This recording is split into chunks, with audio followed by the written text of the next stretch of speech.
ಖ್ಯಾತ ಗಾಯಕಿ ಎಸ್ ಜಾನಕಿ ಅವರು ಇನ್ನಿಲ್ಲ ಅನ್ನೋ ಮಾಹಿತಿ ಲಭ್ಯವಾಗ್ತಾ ಇದೆ. ಹೃದಯಾಘಾತದಿಂದ ಜಾನಕಿ ಅವರು ನಿಧನರಾಗಿದ್ದಾರೆ. 88 ವರ್ಷ. ಮೈಸೂರಿನ ಖಾಸಗಿ ಆಸ್ಪತ್ರೆಯಲ್ಲಿ ಅವರನ್ನು ದಾಖಲಿಸಿ ಅವರನ್ನು ಉಳಿಸಿಕೊಳ್ಳೋ ಪ್ರಯತ್ನ ಮಾಡಲಾಯಿತು. ಚಿಕಿತ್ಸೆ ಫಲಕಾರಿಯಾಗದೆ ಕೊನೆ ಉಸಿರನ್ನ ಎಳೆದಿದ್ದಾರೆ ಅನ್ನೋ ಮಾಹಿತಿ ಲಭ್ಯವಾಗ್ತಾ ಇರೋದು. 88 ವರ್ಷ ಎಸ್ ಜಾನಕಿ ಅವರಿಗೆ.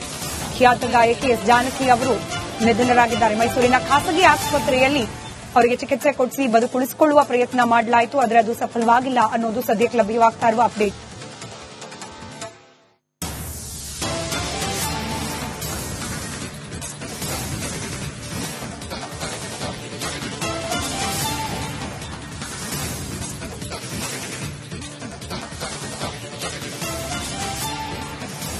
ವಯೋಸಹಜ ಕಾಯಿಲೆಗಳಿಂದ ಬಳಲ್ತಾ ಇದ್ರು ಎಸ್ ಜಾನಕಿ ಅವರು. ಇವತ್ತು ಹೃದಯಾಘಾತ ಆಗಿದೆ ಅನ್ನೋ ಮಾಹಿತಿ ಇದೆ. ಆಸ್ಪತ್ರೆಯಲ್ಲಿ ಅವರಿಗೆ ಚಿಕಿತ್ಸೆ ಕೊಡಿಸಿ ಅವರನ್ನ ಬದುಕಿ ಉಳಿಸಿಕೊಳ್ಳುವ ಪ್ರಯತ್ನವನ್ನ ಮಾಡಲಾಯಿತು. ಆದರೆ ಅದು ಸಫಲವಾಗಿಲ್ಲ. ಮೈಸೂರಿನ ಖಾಸಗಿ ಆಸ್ಪತ್ರೆಯಲ್ಲಿ ಚಿಕಿತ್ಸೆಯನ್ನ ಕೊಡಿಸಲಾಗ್ತಾ ಇತ್ತು ಅವರಿಗೆ. 88 ವರ್ಷ ಎಸ್ ಜಾನಕಿ ಅವರಿಗೆ.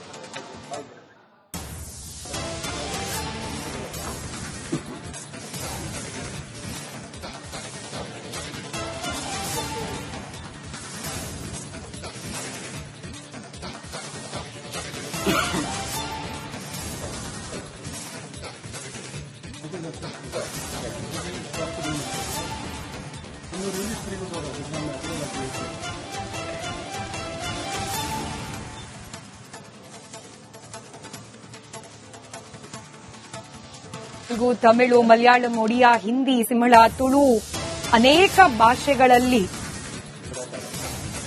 ಹಾಡುಗಳನ್ನ ಹಾಡಿದವರು ಜನಪ್ರಿಯ ಗಾಯಕಿ ಎಸ್ ಜಾನಕಿ ಅವರು. ಸರಿಸುಮಾರು 48,000ಕ್ಕೂ ಅಧಿಕ ಹಾಡುಗಳಿಗೆ ಧ್ವನಿಯಾದವರು. 4 ಬಾರಿ ಅತ್ಯುತ್ತಮ ಹಿನ್ನೆಲೆ ಗಾಯಕಿ ರಾಷ್ಟ್ರ ಪ್ರಶಸ್ತಿ ಕೂಡ ಎಸ್ ಜಾನಕಿ ಅವರಿಗೆ ಲಭ್ಯವಾಗಿತ್ತು. ಇನ್ನು 28ಕ್ಕೂ ಹೆಚ್ಚಿನ ರಾಜ್ಯ ಪ್ರಶಸ್ತಿಗಳನ್ನ ಪಡೆದ ಹೆಗ್ಗಳಿಕೆ. ಕನ್ನಡ ಮತ್ತು ಮಲಯಾಳಂ ಭಾಷೆಯಲ್ಲಿ ಹೆಚ್ಚಿಗೆ, ಬೇರೆ ಭಾಷೆಗಳಿಗೆ ಹೋಲಿಕೆ ಮಾಡಿದಾಗ ಕನ್ನಡ ಹಾಗೆ ಮಲಯಾಳಂ ಭಾಷೆಯಲ್ಲಿ ಹೆಚ್ಚಿನ ಹಾಡುಗಳನ್ನ ಹಾಡಿದ್ರು ಎಸ್ ಜಾನಕಿ ಅವರು. 1957ರಲ್ಲಿ ಹಿನ್ನೆಲೆ ಗಾಯನವನ್ನ ಪ್ರಾರಂಭ ಮಾಡಿದ್ದು. ಆಗ್ಲೇ ಹೇಳ್ತಾ ಇದ್ದ ಹಾಗೆ 48,000ಕ್ಕೂ ಅಧಿಕ ಹಾಡುಗಳಿಗೆ ಧ್ವನಿಯಾಗಿದ್ದಾರೆ ಎಸ್ ಜಾನಕಿ ಅವರು. 88 ವರ್ಷ ವಯಸ್ಸು. ವಯೋಸಹಜ ಕಾಯಿಲೆಗಳಿಂದ ಬಳಲ್ತಾ ಇದ್ರು ಜಾನಕಮ್ಮನವರು. ಅವರನ್ನ ಬದುಕಿ ಉಳಿಸಿಕೊಳ್ಳುವ ಪ್ರಯತ್ನ ಸತತವಾಗಿ ಆಗ್ತಾ ಇತ್ತು. ಆದರೆ ಹೃದಯಾಘಾತದಿಂದ ಇವತ್ತು ನಿಧನ ಹೊಂದಿದ್ದಾರೆ ಅನ್ನೋ ಮಾಹಿತಿ ಲಭ್ಯವಾಗ್ತಾ ಇದೆ. ಮತ್ತಷ್ಟು ಡೀಟೇಲ್ಸ್ನೊಂದಿಗೆ ನಮ್ಮ ಪ್ರತಿನಿಧಿ ಪ್ರವೀಣ್ ದೂರವಾಣಿ ಸಂಪರ್ಕದಲ್ಲಿದ್ದಾರೆ. 88 ವರ್ಷ ತುಂಬು ಜೀವನ, ಅನೇಕ ಹಾಡುಗಳಿಗೆ ದನಿಯಾಗಿ ಜೀವ ತುಂಬಿದ ಗಾಯಕಿ ಎಸ್ ಜಾನಕಿ ಅವರು ಇನ್ನಿಲ್ಲ ಅನ್ನೋ ಮಾಹಿತಿ, ಬೇರೆನೆಲ್ಲ ಅಪ್ಡೇಟ್ಸ್ ಲಭ್ಯವಾಗ್ತಾ ಇದೆ. ಈ ಬಗ್ಗೆ ಪ್ರವೀಣ್. ಖಂಡಿತ ಏನಂತ ಹೇಳಿದ್ರೆ ಎಸ್ ಜಾನಕಿ ನಿಧನ ಆಗಿರುವಂತದ್ದು ನಿಜಕ್ಕೂ ಚಿತ್ರರಂಗಕ್ಕೆ ಒಂದ್ ರೀತಿ ನುಂಗಲಾಗಿರುವಂತದ್ದು. ಯಾಕಂತ ಹೇಳಿದ್ರೆ ಸೂಪರ್ ಹಿಟ್ ಹಾಡುಗಳನ್ನ ಕೊಟ್ಟಿದ್ರು. ಹಲವಾರು ದಶಕಗಳ ಕಾಲ ಚಿತ್ರರಂಗದಲ್ಲಿ ಸಾಕಷ್ಟು ಹಾಡುಗಳನ್ನ ಹಾಡಿ ಮಿಂಚಿದ್ರು. ಸೊ ಹಿರಿಯ ಗಾಯಕಿ ನಿಧನ ಆಗಿರುವಂತದ್ದು ನಿಜಕ್ಕೂ ಚಿತ್ರರಂಗಕ್ಕೆ ಒಂದ್ ರೀತಿ ಬೇಸರವನ್ನ ವ್ಯಕ್ತಪಡಿಸಿರುವಂತದ್ದು. ಜಾನಕಿ ಅವರು ಸಿಕ್ಕಾಪಟ್ಟೆ 48,000ಕ್ಕೂ ಹೆಚ್ಚು ಹಾಡುಗಳನ್ನ ಹಾಡಿದ್ದು. ದಕ್ಷಿಣ ಭಾರತದ ಗಾನಕೋಗಿಲೆ ಅಂತಲೇ ಒಂದು ಖ್ಯಾತಿಯನ್ನ ಪಡೆದಿರ್ತಕ್ಕಂತ ಒಂದು ಗಾಯಕಿ ಇಂದು ಮೈಸೂರಿನಲ್ಲಿ ನಿಧನ ಆಗಿರುವಂತದ್ದು. ಅಂದ್ರೆ ಹಲವು ದಿನಗಳಿಂದ ಏನು ಆರೋಗ್ಯದ ಇಲ್ಲಿ ಒಂದು ರೀತಿ ಏರುಪೇರಾಗಿತ್ತು. ಸೊ ಒಂದು ರೀತಿ ವಯೋಸಹಜ ಕಾಯಿಲೆಯಿಂದ ಬಳಲ್ತಾ ಇದ್ರು. ಸೊ ಇವತ್ತು ಕೊನೆಯ ಉಸಿರನ್ನ ಎಳೆದಿರುವಂತದ್ದು. ಸೊ ಮೈಸೂರಿನ ಅಪೋಲೋ ಆಸ್ಪತ್ರೆಯಲ್ಲಿ ನಿಧನ ಹೊಂದಿರುವಂತದ್ದು. ಕನ್ನಡ ಚಿತ್ರರಂಗದಲ್ಲಿ ಸೂಪರ್ ಹಿಟ್ ಹಾಡುಗಳನ್ನ ಕೊಟ್ಟಿರ್ತಕ್ಕಂತ ಗಾನ ಸರಸ್ವತಿ ಅಂತಲೇ ಖ್ಯಾತಿಯನ್ನ ಪಡೆದಿದ್ರು. ಅದರಲ್ಲೂ ಬಾನಲ್ಲೂ ನೀನೆ ಭುವಿಯಲ್ಲೂ ನೀನೆ ಅನ್ನುವಂತ ಒಂದು ಹಾಡು ಇದೆಯಲ್ಲ, ಸಿಕ್ಕಾಪಟ್ಟೆ ಫೇಮಸ್ ಆಗಿತ್ತು. ಜೊತೆಗೆ ಮಾಂಗಲ್ಯ ಭಾಗ್ಯ ಸಿನಿಮಾದ ಆಶಯ ಭಾವ, ಒಲವಿನ ಜೀವ ಗೀತೆಯ ಮೂಲಕವೂ ಕೂಡ ಜನಪ್ರಿಯತೆಯನ್ನ ಏನು ಗಾಯಕಿ ಜಾನಕಿ ಅವರು ಗಳಿಸಿದಿರ್ತಕ್ಕಂಥದ್ದು. ಒಂದ್ ರೀತಿ ಚಿತ್ರರಂಗದ ಗಾನಕ್ಕೋಗಿಲ್ಲ ಇನ್ನಿಲ್ಲ ಎನ್ನುವಂಥದ್ದು ಯಾರಿಗೂ ಕೂಡ ನಂಬಲಿಕ್ಕೆ ಆಗ್ತಾ ಇಲ್ಲವಂಥದ್ದು. ಯಾಕಂತ ಹೇಳಿದ್ರೆ ಈಗಾಗಲೇ ಅವ್ರಿಗೆ 88 ವರ್ಷ ವಯಸ್ಸಾಗಿತ್ತು. ಸೊ ವಯೋಸಹಜ ಕಾಯಿಲೆಯಿಂದ ಬಳಲ್ತಿದ್ದ ಜಾನಕಿ ಅವರು ಇಂದು ಕೊನೆಯ ಉಸಿರೆಳೆದಿರುವಂತದ್ದು. ಮೈಸೂರಿನ ಅಪೋಲೋ ಆಸ್ಪತ್ರೆಯಲ್ಲಿ ಕೊನೆಯ ಉಸಿರೆಳೆದಿರುವಂತದ್ದು.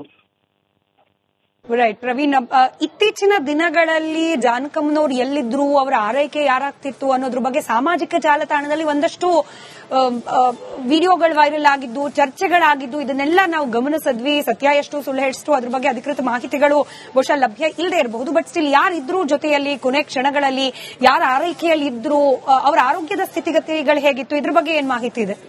ಖಂಡಿತ ಅಂದ್ರೆ ಕೊನೆ ಕ್ಷಣದಲ್ಲಿ ಅವ್ರ ಆರೋಗ್ಯದ ಬಗ್ಗೆ ಸಿಕ್ಕಾಪಟ್ಟೆ ಅಂದ್ರೆ ಕಾಳಜಿ ವಹಿಸೋರ್ ಬೇಕಿತ್ತು, ಅವ್ರಿಗೆ ಆಸರೆ ಆಗೋರ್ ಬೇಕಿತ್ತು. ಆದ್ರೆ ಎಲ್ಲೊಂದ್ ಕಡೆ ಅವ್ರನ್ನ ಕಡೆಗಣಿಸ್ತಿದ್ರು ಎನ್ನುವಂಥದ್ದು ಒಂದಿಷ್ಟು ಮಾತುಗಳು ಕೂಡ ಕೇಳಿ ಬಂದಿತ್ತು. ಅವ್ರನ್ನ ಆರೈಕೆ ನೋಡ್ಕೊಳ್ಳೋರು ಯಾರು ಎನ್ನುವಂಥದ್ದು ಒಂದಿಷ್ಟು ಪ್ರಶ್ನೆ ಕೂಡ ಮೂಡಿ ಬಂದಿತ್ತು. ಆದ್ರೆ ಎಲ್ಲೊಂದ್ ಕಡೆ ಅಭಿಮಾನಿ ಜಾನಕಿ ಅವರು ಚೆನ್ನಾಗಿರ್ತಾರೆ, ಇನ್ನೊಂದಿಷ್ಟು ಕಾಲ ನಮ್ ಜೊತೆಗೆ ಇರ್ತಾರೆ ಎನ್ನುವಂಥದ್ದಿತ್ತು. ಜೊತೆಗೆ ಒಂದಿಷ್ಟು ಕುಟುಂಬಸ್ಥರು ಕೂಡ ಆಗಾಗ ಬಂದು ಹೋಗ್ತಾ ಇದ್ರು ಎನ್ನುವಂಥದ್ದು. ಜೊತೆಗೆ ನಿಜಕ್ಕೂ ಈಗ ಜಾನಕಿ ಅವರು ಅಪೋಲೋ ಆಸ್ಪತ್ರೆ ನಿಧನ ಆಗಿರುವಂತದ್ದು ಸಿಕ್ಕಾಪಟ್ಟೆ ಬೇಸರನ ಮೂಡಿಸ್ತಾ ಇರುವಂತದ್ದು. ಯಾಕಂತ ಹೇಳಿದ್ರೆ ಅವ್ರ ಜೊತೆ ಇನ್ನೂ ಹೆಚ್ಚಿನ ಮಾಹಿತಿ ಬೇಕಾಗಿದೆ. ಯಾಕಂತ ಹೇಳಿದ್ರೆ ಯಾರು ನೋಡ್ಕೊಳ್ತಾ ಇದ್ರು ಎನ್ನುವಂಥದ್ದನ್ನು ಅವ್ರನ್ನು ಲಾಸ್ಟ್ ಟೈಮ್ ಸ್ಪಷ್ಟಪಡಿಸಿರ್ಲಿಲ್ಲ.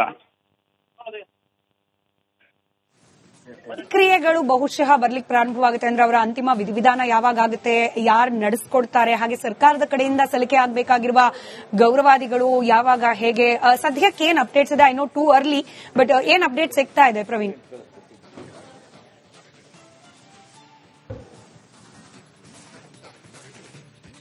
ಬಹುಶಃ ದೂರವಾಣಿ ಸಂಪರ್ಕ ಕಡಿತವಾಗಿದೆ.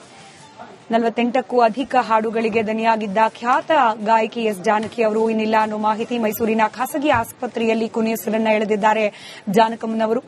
ಕನ್ನಡ ಮಾತ್ರವಲ್ಲ, ಮಲಯಾಳಂ, ತೆಲುಗು, ತಮಿಳು ಸೇರಿದಂತೆ ಅನೇಕ ಭಾಷೆಗಳಲ್ಲಿ ಹಾಡುಗಳನ್ನ ಹಾಡಿ ಸಿನಿ ಪ್ರೇಕ್ಷಕರನ್ನ ರಂಜಿಸಿದ ಧ್ವನಿ ಎಸ್ ಜಾನಕಮ್ಮನವರದು. ಕನ್ನಡ, ತೆಲುಗು, ತಮಿಳು, ಮಲಯಾಳಂನಲ್ಲಿ ಗಾಯನವನ್ನ ಮಾಡಿದ್ರು ಎಸ್ ಜಾನಕಿ ಅವರು. 20,000ಕ್ಕೂ ಹೆಚ್ಚು ಹಾಡುಗಳನ್ನ ಹಾಡಿದ್ದಾರೆ. 4 ರಾಷ್ಟ್ರೀಯ ಚಲನಚಿತ್ರ ಪ್ರಶಸ್ತಿಗಳಿಗೆ ಭಾಜನವಾದವರು ಜಾನಕಮ್ಮನವರು. 31 ವಿವಿಧ ರಾಜ್ಯ ಪ್ರಶಸ್ತಿಗಳನ್ನ ಪಡೆದಿದ್ದಾರೆ ಎಸ್ ಜಾನಕಿ ಅವರು.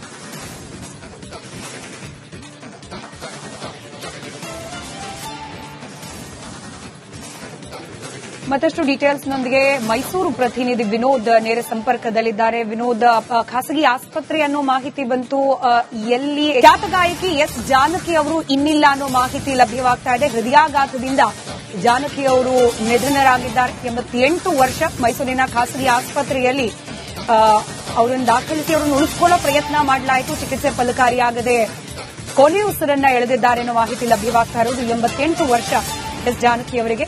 ಖ್ಯಾತ ಗಾಯಕಿ ಎಸ್ ಜಾನಕಿ ಅವರು ನಿಧನರಾಗಿದ್ದಾರೆ. ಮೈಸೂರಿನ ಖಾಸಗಿ ಆಸ್ಪತ್ರೆಯಲ್ಲಿ ಅವರಿಗೆ ಚಿಕಿತ್ಸೆ ಕೊಡಿಸಿ ಬದುಕುಳಿಸಿಕೊಳ್ಳುವ ಪ್ರಯತ್ನ ಮಾಡಲಾಯಿತು, ಆದರೆ ಅದು ಸಫಲವಾಗಿಲ್ಲ ಅನ್ನೋದು ಸದ್ಯಕ್ಕೆ ಲಭ್ಯವಾಗ್ತಾ ಇರುವ ಅಪ್ಡೇಟ್.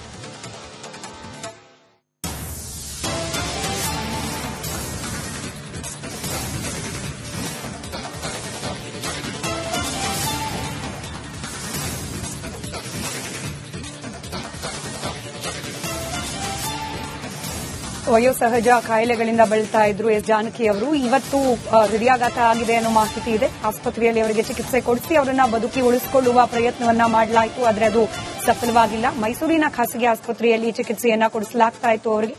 88 ವರ್ಷ ಎಸ್ ಜಾನಕಿ ಅವರಿಗೆ.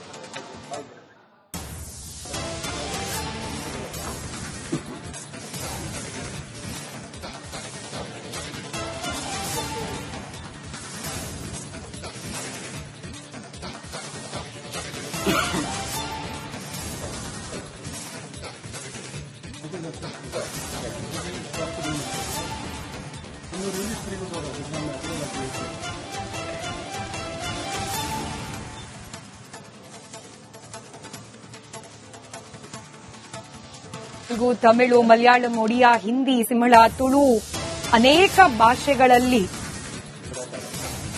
ಹಾಡುಗಳನ್ನ ಹಾಡಿದವರು ಜನಪ್ರಿಯ ಗಾಯಕಿ ಎಸ್ ಜಾನಕಿ ಅವರು.